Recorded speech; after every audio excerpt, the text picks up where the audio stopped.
You're listening to Civic Media. You can tune into any of our live shows on any radio station across the state with the Civic Media app. Find us in your phone's app store and listen anytime, anywhere.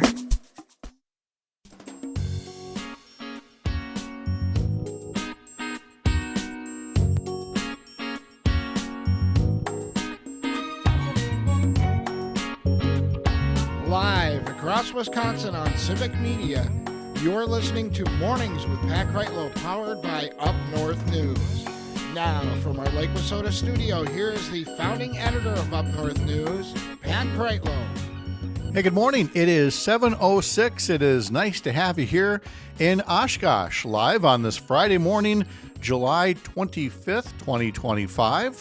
Parker Olson is producing our fabulous show in our fabulous studio, Madison Studio A2. Coming up, we're going to hear from County Executive Gordon Hintz in just a bit.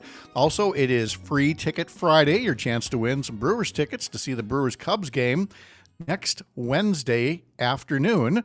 We'll give you the keyword to text us coming up in just a bit.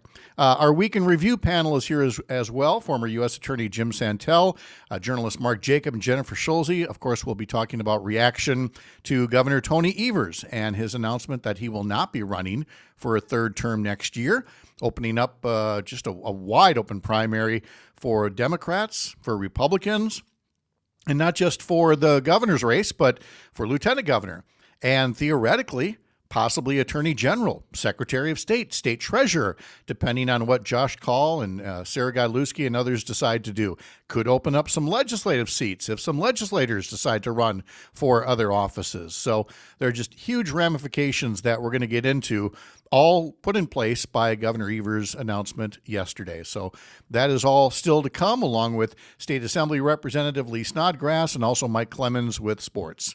But first, we did get a chance to talk to my former legislative colleague, Gordon Hintz, who got back into elected office recently, ran for and won the position here in Oshkosh, Winnebago County Executive.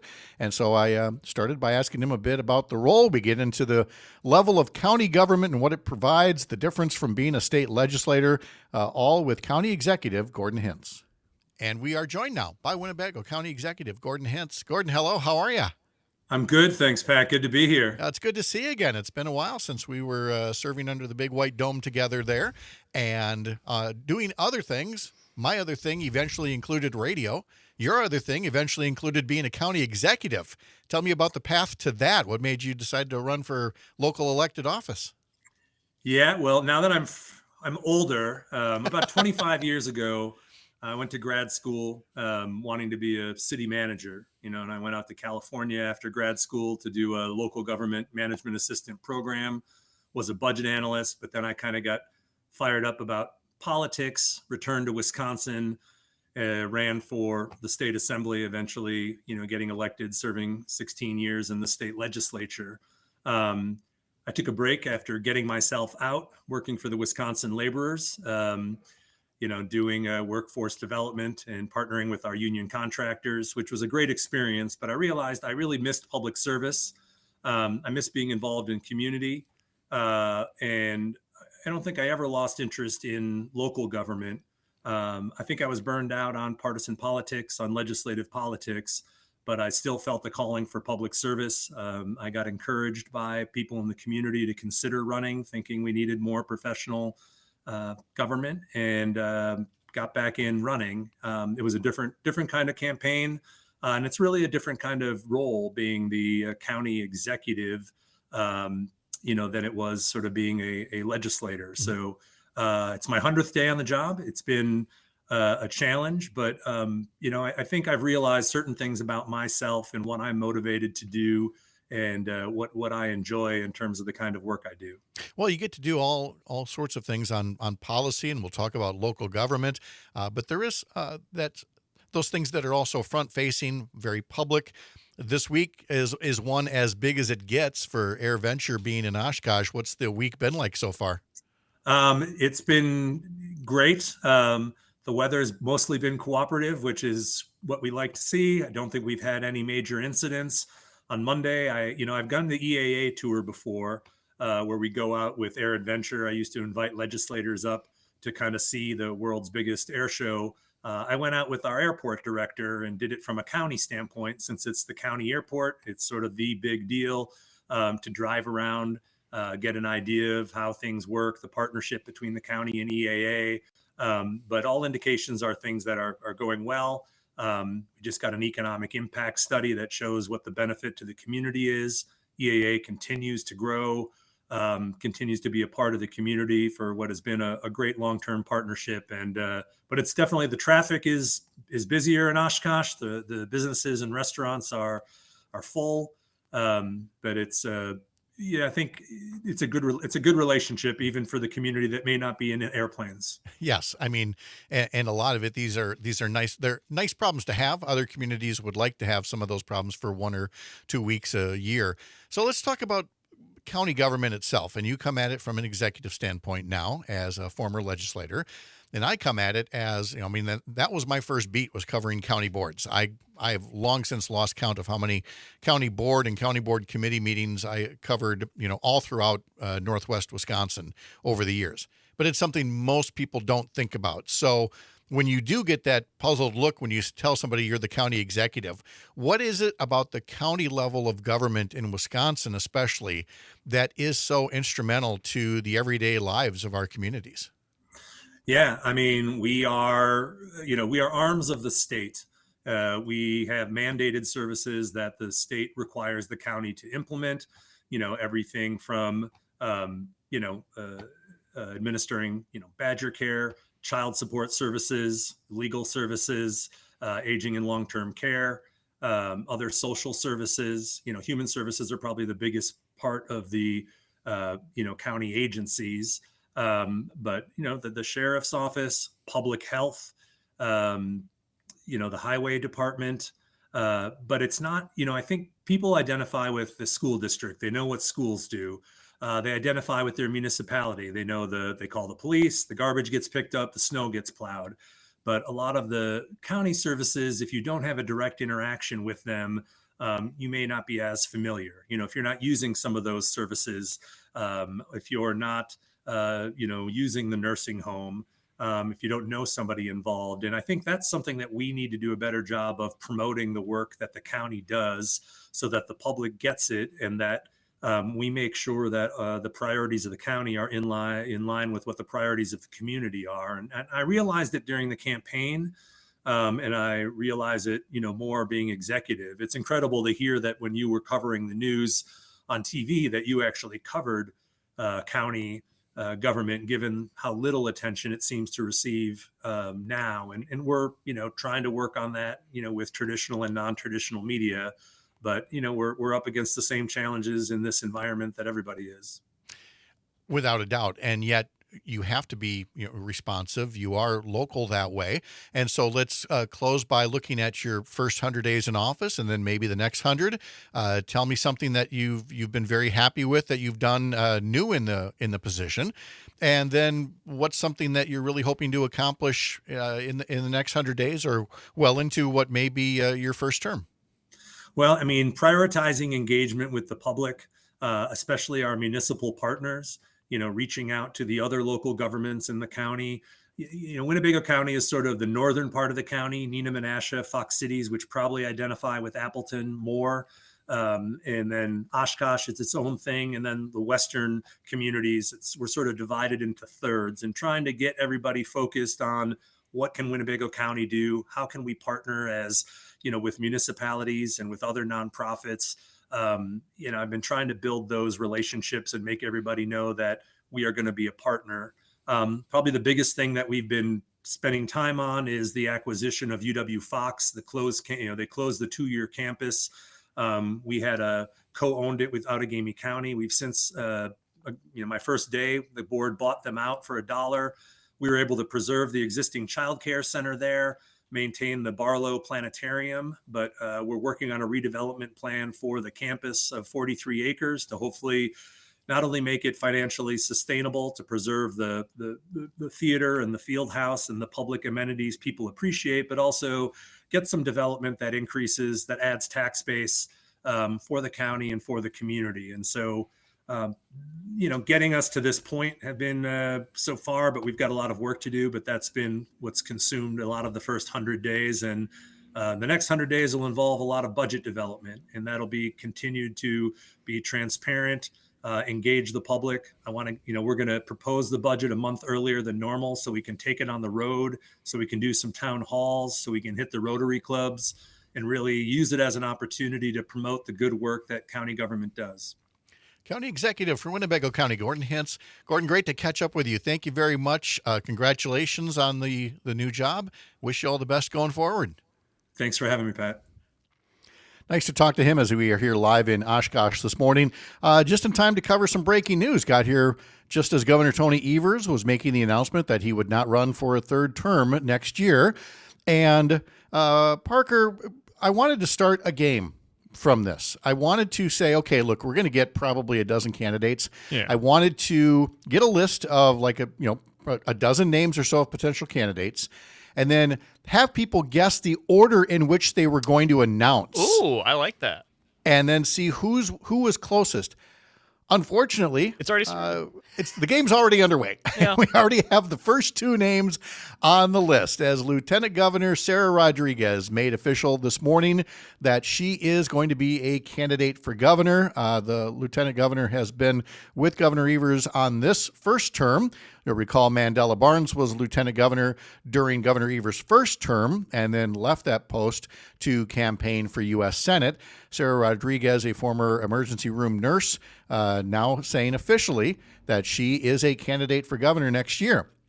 Right on its heels, Milwaukee County Executive David Crowley put out a statement as well that said, quote, "In the weeks ahead, I will be taking steps toward entering the race for governor.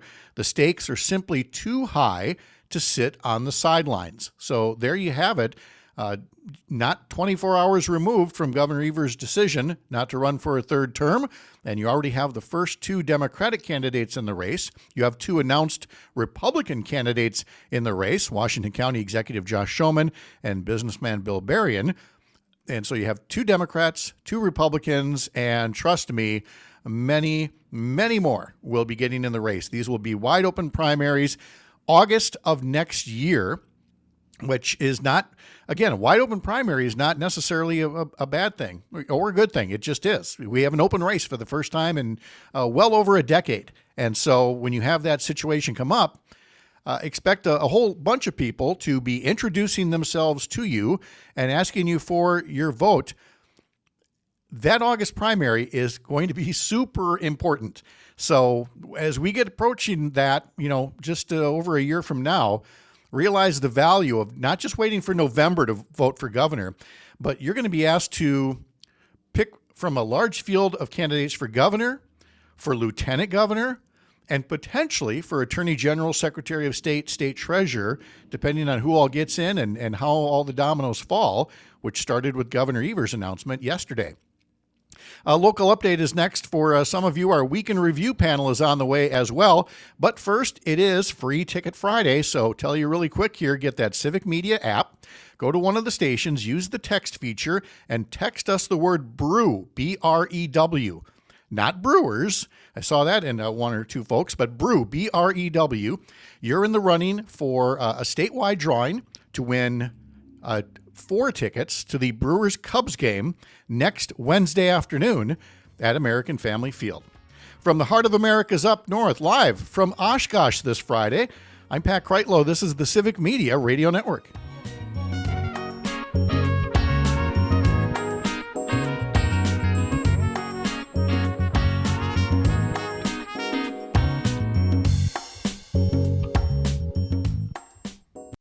You're listening to Civic Media. Stay up to date on the latest news and information for your local community and Wisconsin by signing up for our free email newsletter. Visit civicmedia.us/email to get started.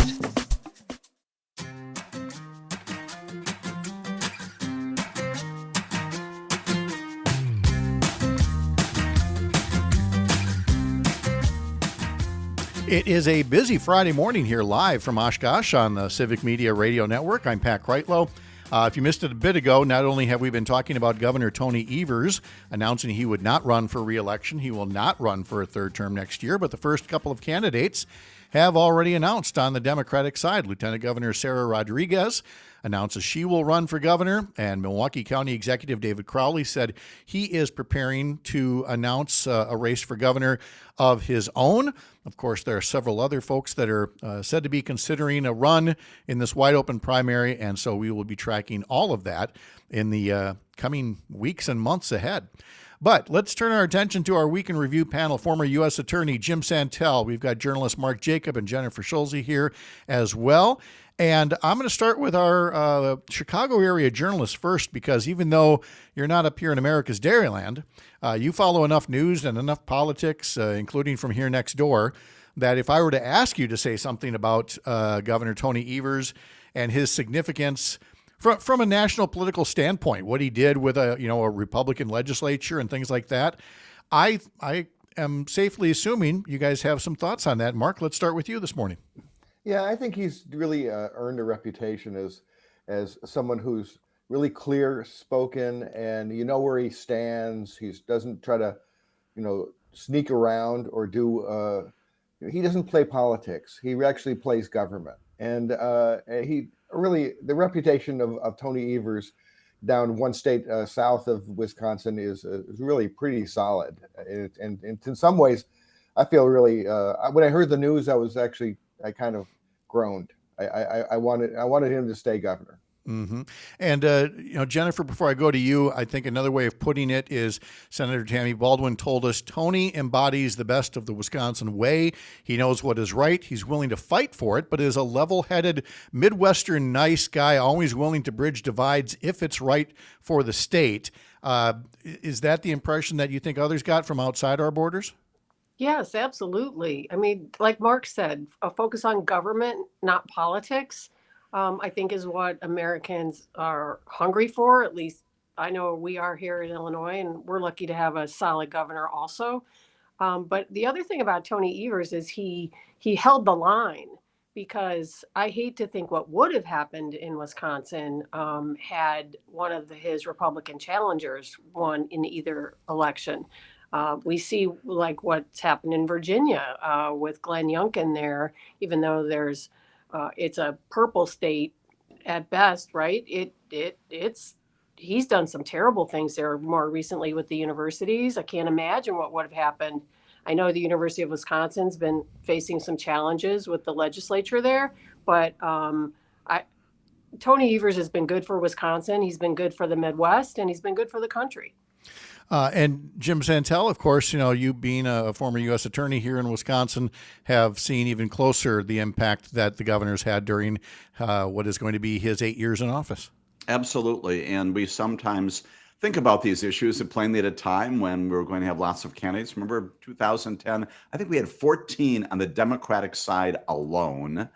The reality is that when you're electing governor, and maybe also, as you said, a new treasurer, a new secretary of state, maybe a new attorney general, all these other races, it does have a connection to these larger federal issues.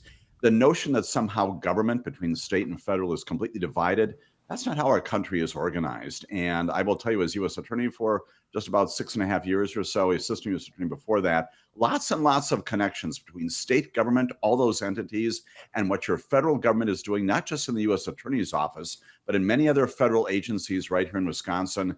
It has a direct connection with what you think about and what you perceive to be the role of federal government when it comes to electing all of these state offices too. As we begin to identify all these candidates and all these positions likely, important for people to remember that as well. You want to change federal government these days, you can have an impact upon it by your state decisions.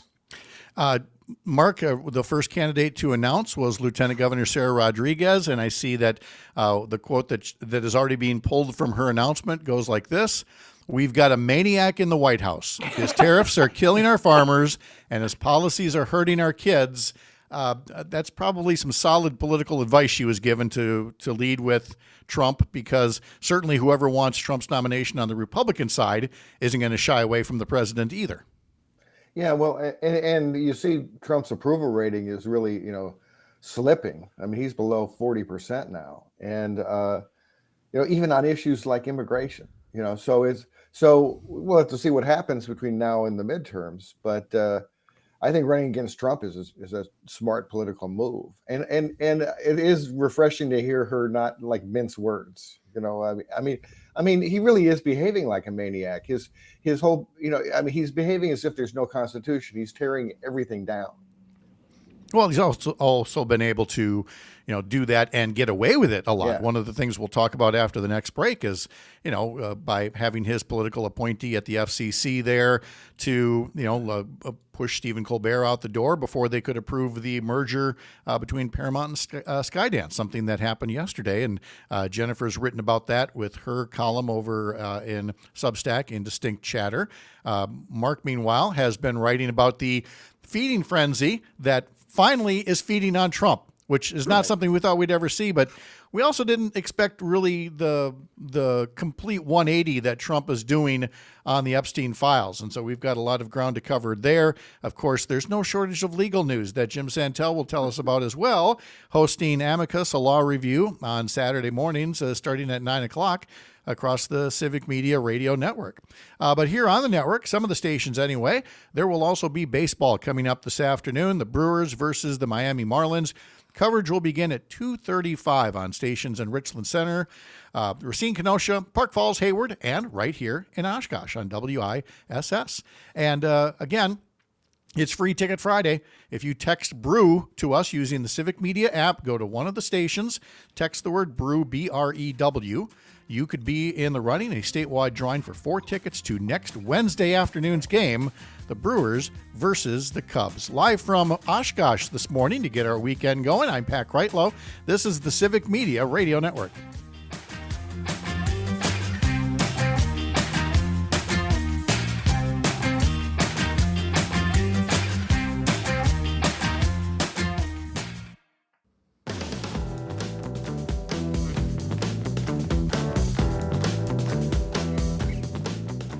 Welcome back. We're live in Oshkosh on this Friday morning, July 25th, and back to our week in review panel in just a moment, right after a reminder that you can sign up for our newsletters here at Up North News. Head to upnorthnewswi.com, click subscribe in the top banner. I will be putting together our Sunday morning newsletter real soon about the week in Wisconsin politics. Gosh, what will I write about? Whatever will I find to talk about?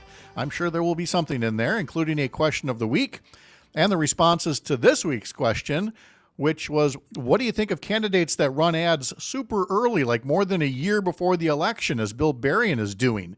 Well, in hindsight, it's looking like a pretty good move right now. He's got to boost his name ID as more Republicans start to get into this race. But does it work with voters or not? So again, sign up for our newsletter over at upnorthnewswi.com. Yes, Tony, I agree with what he put on YouTube here. It's going to be a fun year. Yes, fun. Let's put it that way. Fun is the way that we're going to go. Jennifer Scholes is here, Mark Jacob, and Jim Santel as well. Jennifer, your last issue of Indistinct Chatter in Substack was all about the potential merger between Paramount and Skydance, which would include CBS and Stephen Colbert being shown the door. But what really takes the cake is the statement from the FCC commissioner, Brendan Carr, who is a Trump loyalist, when he says, in approving the merger, quote, Americans no longer trust the legacy national media to report fully, accurately, and fairly. It's time for a change. That's why I welcome Skydance's commitment to make significant changes at the once storied CBS broadcast network. Well, knowing what we know about how the leadership at Skydance is also friendly toward Trump, this seems like a particularly sad occasion, Jennifer, taking us one step closer to state-controlled media. Oh, absolutely. I mean, it's a terrible, terrible decision, and we should all be horrified by it.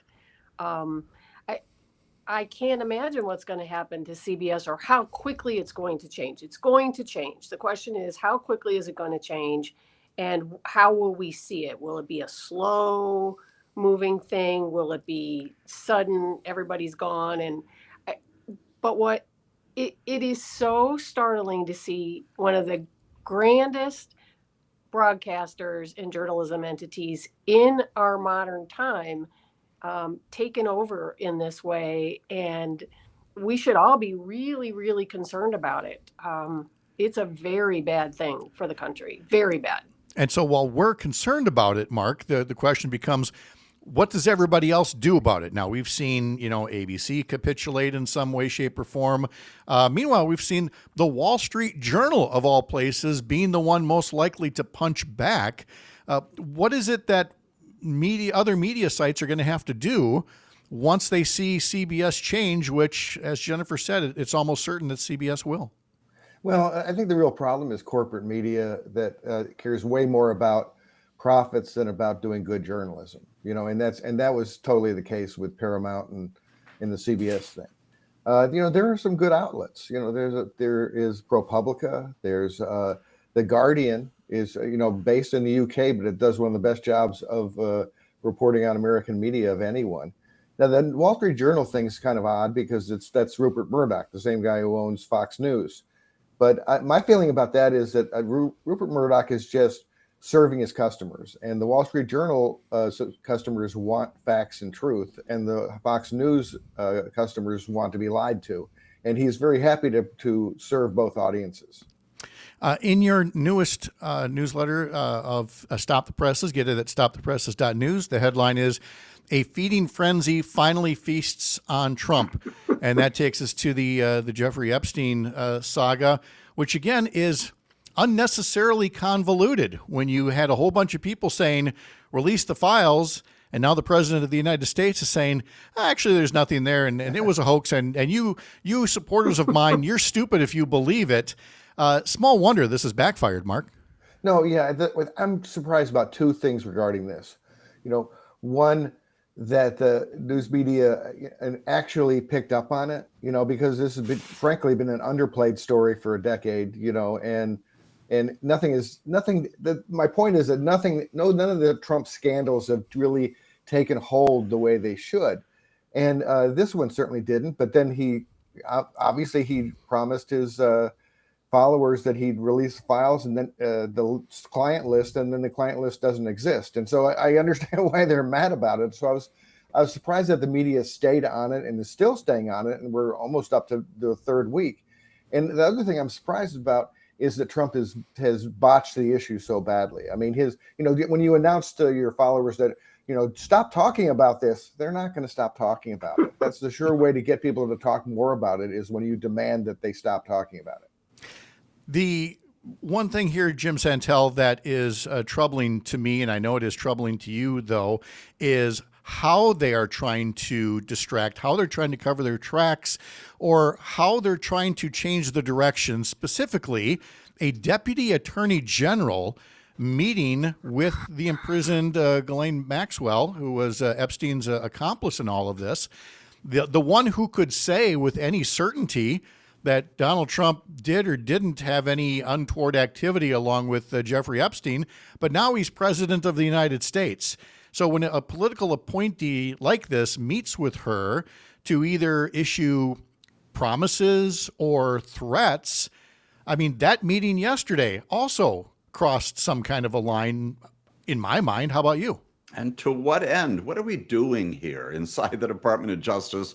She has already been convicted, as we all know, of the very offense conduct with which Jeffrey Epstein was also charged. He was not tried, of course, because he committed suicide before that happened. But what are we doing here in connection with some legitimate law enforcement purpose? It underscores this notion we've got just not unfounded conspiracies about unfounded conspiracies. And now we've got the second highest person in the Department of Justice, who apparently the bidding of our president is saying, okay, meet with her to do what? What is it you're going to accomplish? We already know that inside the Department of Justice, if they want to produce it, it's not the grand jury transcripts. It never was. There's a huge file sitting there. There's nothing more to prosecute. There's nothing more to investigate aside from supporting the many victims out there, which this administration needs to do. If you want to bring this to an end, release all those materials. Let there be another feeding frenzy about all of that. Who knows what's inside of that, but be done with this. The larger issue, of course, Pat, as we've talked about, is Donald Trump, and getting back to Mark's point, he set this fire, as Chris Christie is saying, when he basically decided, I'm going to be involved in all kinds of things related to the Department of Justice, tearing down that arm's length wall that has always existed between the White House and Ninth and Constitution. He has basically said, I'm going to tell you who to prosecute, what to do, who to investigate. And if he had not done that and said, you know what, all of this related to Department of Justice, case-specific stuff, he could have legitimately, in the tradition of every president before him, distanced himself. Instead, as Mark and Jennifer said, jumped in full head, and now he has set the fire. He cannot control the blaze anymore, to mix metaphors here. Let's move from the White House and from the Department of Justice over to the Capitol building, Jennifer, where, yeah, Donald Trump's having a bad week, but boy, so is Speaker Mike Johnson, who actually sent Congress home early to their summer recess to avoid hoping it would go away. Jennifer, it's not going to go away when Congress comes back. This is going to be maybe the worst recess ever for some of these members. Well, on a couple of topics, not just Epstein, right? We already know that Republicans are being counseled not to hold town hall meetings again, because remember how well that went when constituents were upset about the DOJ cuts. Constituents are now upset about lots of things. They want the Epstein information, but they're also really worried about these Medicaid cuts, SNAP cuts, the ACA premiums going up, and other things like that. And I think that Republicans, if any of them do show their face in public, now that they have a 6-week vacation, it will be a really difficult time for them. I think it's also a good time for the press to really hone in on some of the specifics of these issues that the Republicans are trying not to talk about, because there are going to be a lot of really drastic impacts on people and very soon. Mark, when as part of the distraction, you had Trump and others, Tulsi Gabbard, Ron Johnson, Derek Van Orden, going so far as to try to talk about, arresting Barack Obama for the 2016 Russia influence in the investigation, and Tulsi Gabbard's deliberate misconstruing of documents related to 2016. It all felt very outrageous yesterday and the day before, and it still is. But Mark, I feel like by now it's become clear that that's been one more thing they're trying. Their base has always been wanting to arrest Obama for some reason, but if they thought that was going to be a successful distraction, it doesn't appear to be so. Well, anything works with their base. I mean, Yeah. Their base is, just doesn't care about facts. Whatever Trump wants to do is great. But that's not a majority. It's not even close to majority. And the rest of the people who, still have thinking brains in their heads I think that they see this for what it is. I mean, when you see them dredging up like Hillary and Obama, I mean, that's old news, folks. And the Obama thing is that's just dishonesty by Tulsi Gabbard, who we knew what she was when she was named. In fact, Trump knew what she was when she was named, and that's why he named her. She's very pro-Russian. She doesn't really have any respect for democracy. She doesn't have any respect for the facts, because when you look into the Obama thing, it makes no sense. And a bipartisan congressional report on the whole issue, endorsed strongly by Marco Rubio, found that there was no problem there. Yeah, and it was, again, when I say ham-handed, it was just so apparent and blatant that she took documents that said there's no evidence that Russia meddled in the election and changed votes in voting machines, to there's no evidence Russia meddled in the elections, period. Jim Santel, you try something like that from a legal standpoint, and I think you get in a little trouble. You'll have your head handed to you by any federal district court judge, any appellate court judge would say, Mr. Santel, let me read to you the rest of the sentence, the rest of the report. And it is a part of, as all four of us are saying, it's a part of the deception. It is linguistic gymnastics of the worst kind. It is relying upon the notion, which apparently is true for some portions of our population, they do not have the capacity to do the critical thinking and say, wait a minute. Let's figure out what the rest of that sentence is all about. Let's figure out what the truth is. And at least on this, I am bright enough to know that this is not the case. this administration depends on people not understanding everything from how government works to how basic language works to how, even inside my world, how criminal charges work, what things happen in the civil courts. And therefore, you can take these little nuggets of words, twist them around, and maintain that that's how things have always been. It is deceptive. It is really cynical also at the highest level. The president basically is saying, I know the American people are not bright enough to call me out on this, so I can go down this road. And then the Tulsi Gabbards and the others, including the Attorney General, can follow in suit. The president has in the past said, I love an uneducated people. We've seen that now once again. Yeah, without a doubt. Jim Santel has Amicus, a law review. You can hear it Saturday mornings at 9 o'clock on Civic Media stations and playback on Sunday morning. Of course, we've got Mark Jacobs' newsletter at stopthepresses.news, also through Courier Newsroom. And Jennifer Schulze's Indistinct Chatter is on Substack. A local update is next for some of you. Others will continue our discussion here with the panel as we head into the weekend, along with Mike Clemens and State Representative Lee Snodgrass in our next hour. I'm Pat Kreitlow.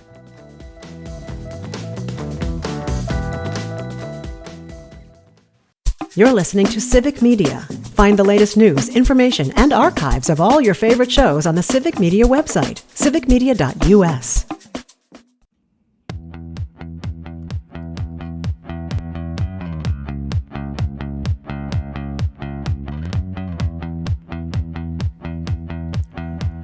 Here's your reminder that it's Free Ticket Friday, and we are giving away 4 tickets, club-level seats to see the Brewers-Cubs game next Wednesday afternoon. Get to that Civic Media app and be entered in a statewide drawing. If you can text us the word BREW, B-R-E-W, before 9 a.m., there'll be more chances to win throughout the day, more keywords, and then one statewide drawing to see who gets those great tickets to see the Brewers-Cubs playing next week at American Family Field. One more go around with former U.S. Attorney Jim Santel, journalist Mark Jacob, and Jennifer Schulze are here as well. Jennifer, let's talk about having to cover something that you just know is a non-story, but you got to cover it anyway. And that takes us to Scott Walker, who cryptically put out a message yesterday after Governor Evers' announcement. Folks know that Donald Trump is both the 45th and the 47th president, and he's got those goofy-looking red hats with a 45 and a 47 on the side. Well, Scott Walker, in the worst political coincidence in Wisconsin history, was the 45th governor. And if he were to win next year, he'd be the 47th governor. So, of course, he tweets out a picture of a red hat saying 45, 47, and says, "Make Wisconsin great again" on the front of it. Now, there's no credible indication that Scott Walker is going to run for governor. He's making something like $800,000 running this right-wing organization for youth. But when he does something like that, I mean, that's the classic definition of earned media, because reporters can't help but put that up and say the former governor is tweeting that he might run again, even if he has no intention of it. That's how you work the media. So the press in Wisconsin and beyond ought to take this opportunity to remind people who Scott Walker is, what he did and didn't do in the state of Wisconsin, and also point out that this is, like political propaganda, if you will, but don't only report on the, oh, isn't that cute? Look at the hats. Oh, which unfortunately I think a lot of media has a tendency to do, but take it the next step further. So what happened to Wisconsin when Scott Walker was governor? Let's talk about that. Remind people about that, even if it's just a sentence or two.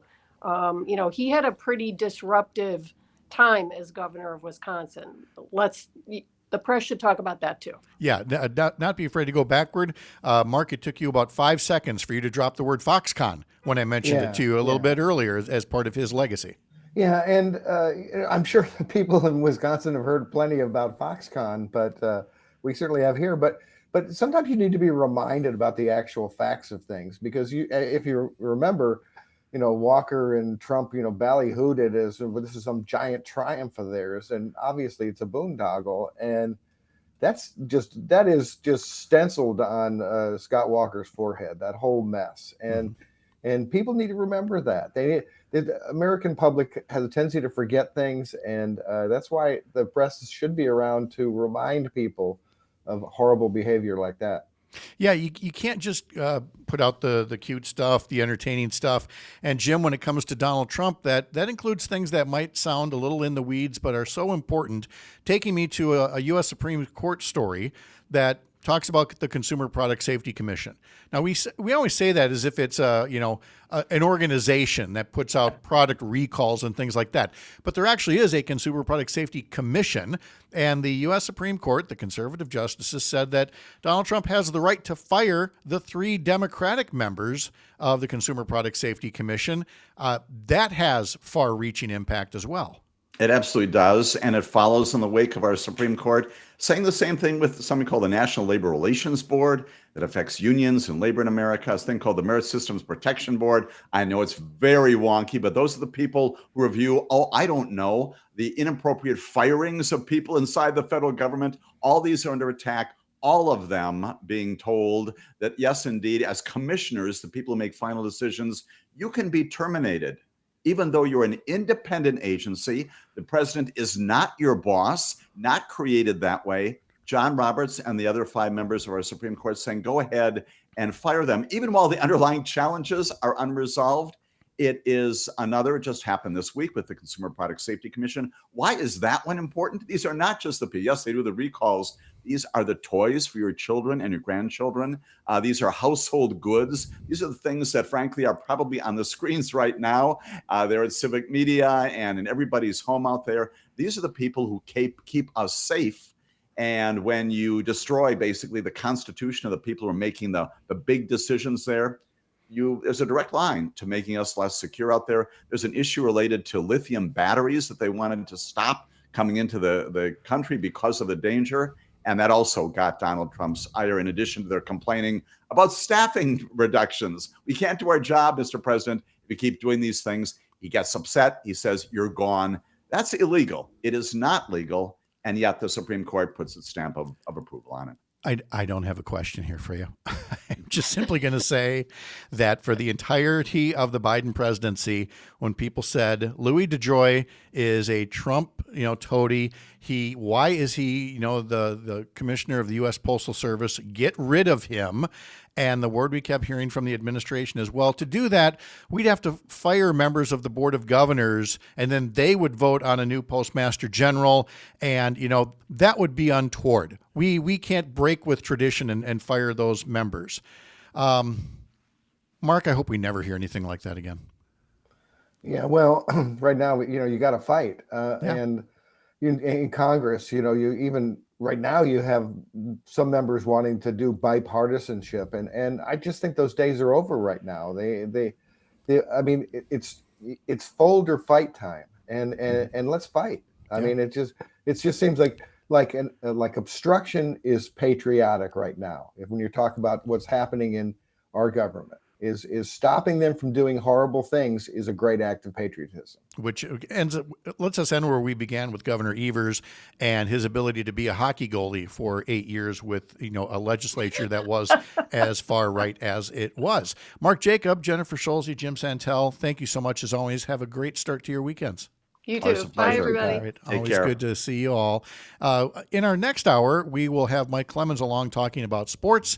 And first, a visit with State Assembly Rep. Lee Snodgrass of Appleton. I am Pat Kreitlow. This is the Civic Media Radio Network.